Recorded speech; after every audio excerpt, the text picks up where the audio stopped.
equals will not be addressed, but the Trailblazers fans in the city of Portland that I love truly will be, and they will be addressed truthfully.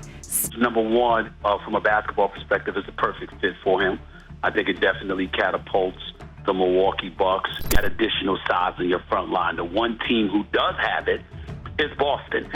It's been a very challenging offseason for the Miami Heat. All of their decisions led up to one culminating point where they were supposed to get a superstar player to be excited about. And their general manager gave them blue balls in the worst way possible. Now he's addressing the reason he did so, and it doesn't seem to be a good reason at all whatsoever. So before we get to the content, make sure you drop like, subscribe, and turn on our notifications to help the channel grow. We're on the grind to 900,000 subscribers, and now that we got all that out of the way, cue the intro.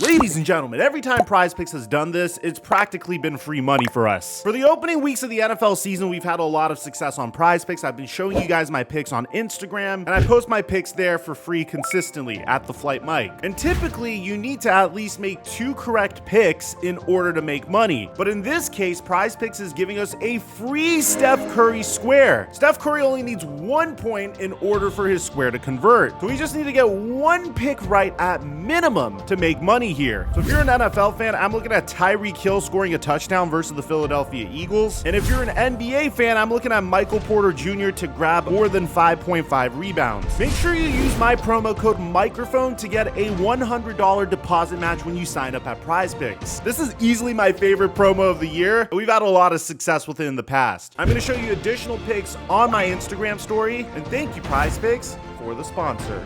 Mic check 1 2 1 2. What's going on, everybody? Last year, the Miami Heat had one of the most impressive postseason runs in NBA history. At first winning a play-in tournament, then defeating the Milwaukee Bucks in the first round of the NBA playoffs, which was the #1 seed in the Eastern Conference, for defeating the New York Knicks and eventually the Boston Celtics to make it to the NBA Finals. Something that we've never seen from a play-in team in NBA history. Granted, the concept of a play-in team is relatively new. Miami Heat would get decimated by the Denver Nuggets in a gentleman's sweep, but it became very clear that this team was one complimentary piece away from being able to contend for a championship. In the beginning of the offseason, you can make the argument that the Eastern Conference was wide open. The Boston Celtics have always gotten very close to winning a championship, but have also fallen short. I've been trying to figure out the best way to build around Jason Tatum and Jaylen Brown, and that's about to get way harder as a result of the new CBA. The Milwaukee Bucks seem to have taken a bit of a step back. They seem to have stagnated in their development ever since winning the NBA championship in 2021, and Giannis Antetokounmpo was issuing ultimatums to the Milwaukee Bucks, even telling them point blank that if we're not going to be contending for a championship, then what are we doing? I'm going to leave. Miami Heat had the most momentum out of all of these locations, being the most attractive destination to live in the sense that you don't pay any state income tax, and on top of that, the Miami lifestyle just being very attractive overall. That being said, they entered the offseason with some very lofty expectations, and Miami Heat fans are very familiar with this. Each and every offseason, it seems like the Miami Heat are involved in some sort of race to get a specific superstar player. Hell, even in the middle of the season, if you go all the way back to last year, we're in the hunt for Donovan Mitchell, Kevin Durant, Kyrie Irving, and it seems like each and every time a superstar becomes available, the Heat are one of the main destinations that those superstar players want to get traded to. But every single time, the Miami Heat would come up short. And in some cases, they didn't really need to give up that much capital in order to make their ideal move a reality. I mean, take a look at the Kyrie Irving intra-season trade of last year. Kyrie Irving was traded to the Dallas Mavericks for Spencer Dinwiddie, Dorian Finney-Smith, a 2029 first-round pick and 2 second-round picks. He could have easily matched that offer, but they didn't. So going into this past offseason, it was very clear the Miami Heat needed to do whatever they possibly can to give Jimmy Butler and Bam Adebayo and whoever is going to remain on their roster some help. The first domino would fall in the middle of June when the Washington Washington Wizards would trade Bradley Beal to the Phoenix Suns. At the time that trade went down, Chris Haynes said specifically the Miami Heat are now going to turn their attention and their focus onto Damian Lillard, which resulted in Miami Heat fans breathing a huge sigh of relief. Okay, it's not going to be like other off seasons. We're definitely going to get someone this year. And then for the next 2.5 months, they got to work, negotiating back and forth with the Portland Trail Blazers, who seem to have been on a mission to not trade Damian Lillard to the Miami Heat. Now, whether or not the Miami Heat would have been able to give the Portland Trail Blazers as attractive of an offer as the Milwaukee Bucks would be able to is a completely different story, because historically the Miami Heat haven't been the type of organization that would trade multiple future first-round picks in order to bring on a superstar. At the end of the day, Damian Lillard would get traded to the Milwaukee Bucks, and the Trail Blazers would get DeAndre Ayton, Toumani Camara, Drew Holiday, a 2029 first-round pick, and 2 first-round pick swaps with the Bucks in 2028 and 2030. At this point, obviously, if you're a Miami Heat fan, you're feeling very deflated. I mean, Jimmy Butler seemed very frustrated as well, at first saying that there was tampering involved. So NBA, man,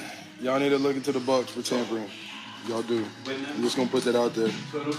Y'all didn't hear it from me, but I heard it through somebody. Y'all look at it for tampering. And then addressing the reason why he was so mad was because Damian Lillard is going to play for Adrian Griffin. Happy for both of those guys. I'm more pissed off that he went to Milwaukee because he went to Adrian Griffin's team. And everybody knows I don't like Adrian Griffin at all. Speaking of Adrian Griffin, it seems like he's already causing some trouble for the Milwaukee Bucks. We made a separate video on that. I'll leave that in the end screen for you guys to watch. That being said, the Portland Trail Blazers now had another asset, Drew Holiday. And it seemed like at that point, there was a report that the Heat were interested in Drew Holiday. But in this scenario, you're probably so defeated as a Miami Heat fan that I highly doubt Drew Holiday would get you excited. So what would end up happening? Portland Trail Blazers would trade Drew Holiday to the Boston Celtics for a unprotected 2029 first round pick and the Warriors 2024 first round pick, Robert Williams and Malcolm Brogdon. In just a span of a few days, the Miami Heat's inaction or inability to execute a trade for Damian Lillard made their rivals significantly stronger. A wide open East doesn't seem as wide open anymore. It seems to be running through 2 teams in particular, the Milwaukee Bucks and the Boston Celtics. Now, of course, this is on paper. There's a reason why the games have been played, but if you're a Miami Heat fan, you're not feeling super optimistic going into this season, considering the fact that all you've done was let Gabe Vincent walk in free agency, pass on Bradley Beal, and sign Josh Richardson. And that's about it. So you're running it back essentially with the same team, and the worst part is Pat Riley doesn't really give the best reason as to why this would happen. I mean, Bradley Beal came out and said point blank that his top destination was going to be the Miami Heat. He wanted to join the Miami Heat, but Miami's ownership showed minimal interest. My initial favorite was Miami, and so we call Miami. Pat Riley says, we'll go talk to Mickey Arison to figure it out. So he goes and talks to Mickey, and I'm like, okay, what's Miami doing? Dragging feet. And eventually it came to a point where Miami said they just can't do it. And that was like a gut punch. I was like, dang, that was my spot, but it was an eye-opener for sure. I want to be 100% clear. If you're a NBA superstar,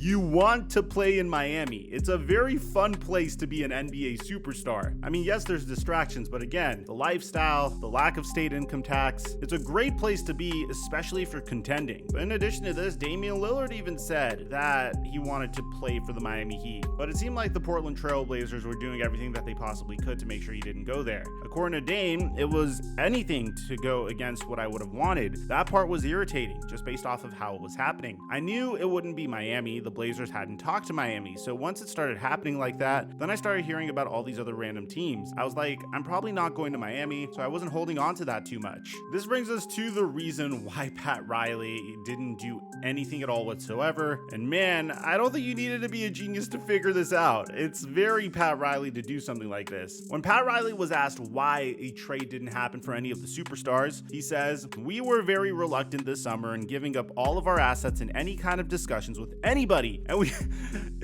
it's like, no shit, Pat Riley. Like, it doesn't take a genius to figure that out. Yeah, you didn't want to give up Tyler Hero. You didn't want to give up future first-round picks. I understand. It's very obvious. To the Miami Heat's credit, they're very good at player development, and I'll give them that. But he would continue to say, and we decided that let's do it. Let's do it this year with Jimmy Butler, and then we make some decisions from that standpoint. Okay. Jimmy and the crew. He's been with Tyler and Bam now going into his 5th year. So that's where my thinking is, and I think that's where Eric Spoelstra is as well. And again, I want to be clear, the Heat have a history of really making the best out of their players. I mean, they're known for making sure that all their players hit a specific weight. They're great with player development, but I just found it to be really funny because at the same time, it gets more and more wild because Pat Riley would go on to say that I look at Kyle Lowry as an X factor this year. He looks good, he's playing hard, he's smart as hell, and he's all of those things that we want. Kevin Love as well. And then the guys that we got coming off of the bench. I don't know if there are many teams that have what we have coming off the bench. They may not be big name guys, but we have some guys coming off of the bench who can compete with anybody. I mean, I have so many issues with this. On one hand, you tried Kyle Lowry. For the past 2 years, you know what you have in Kyle Lowry. Depending on a 37-year-old Kyle Lowry and a Kevin Love that has been in the NBA for 15 years is comical in comparison to what your fan base was hoping for. The one thing that is very realistic that could happen, assuming he stays healthy, assuming that he's motivated and he takes the next step in his game, maybe Tyler Hero could enter the stratosphere of a 24 points per game type of player. And maybe that's what they're banking on. But at this point, man, I have to admit, like, just based off of what Pat Riley is saying here, depending on Kyle Lowry as your X factor, depending on Kevin Love as well, running it back with the same roster that finished as an 8th seed that wasn't able to win the NBA Finals, which again, very impressive finish, but it was very clear that you needed one more piece in order to